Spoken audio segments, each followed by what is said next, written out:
Now, there's lots of ways to control an LS engine like this in your project, but when it comes to an off-road vehicle, in my opinion, the #1 thing you're after is honestly just reliability. And you cannot get more reliable than a factory computer because it's designed from the factory to just be abused all the time whenever someone owns it. But the hard part is getting a factory computer to work in a custom hot rod application like this.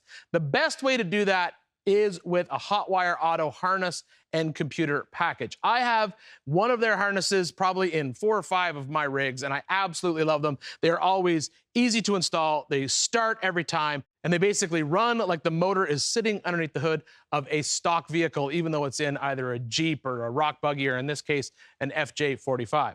It starts with one of their complete hot rod harnesses. So this is an all new wiring harness. So it's not junkyard connectors. These are all brand new connectors that hook up back to your motor, and it's all labeled so it's easy to hook up, and it's designed for that hot rod hookup. So minimal hookups underneath the dash. So keyed power on, main power on, ground, just a couple of things. And then you have feeds that feed up underneath your dash for things like tachometer and other gauges that you'd have.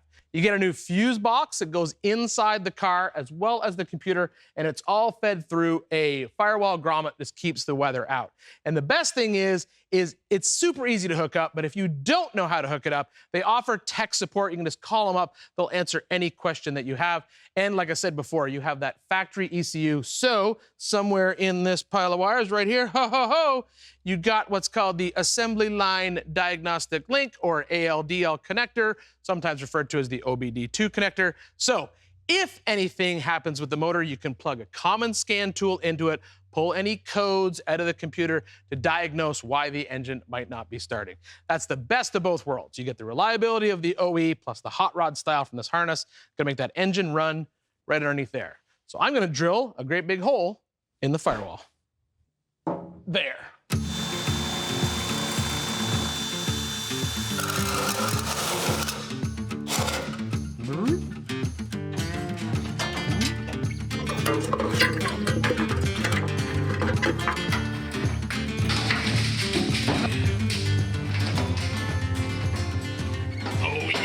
Look at that, it's like an OE install. Once the harness is routed inside, my plan is to keep the fuse block up inside the glove box. I'll mount the computer up underneath the glove box so it's pointing down. I'll have to route those wires through the glove box. Then you have 2 harnesses that come over to the driver's side. You have your OBD2 port or ALDL connector. I usually connect that underneath the dash.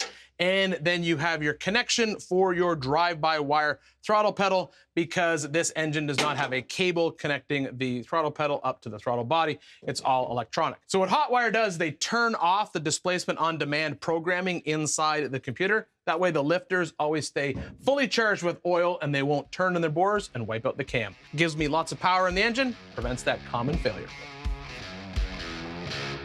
That's gonna mount right there.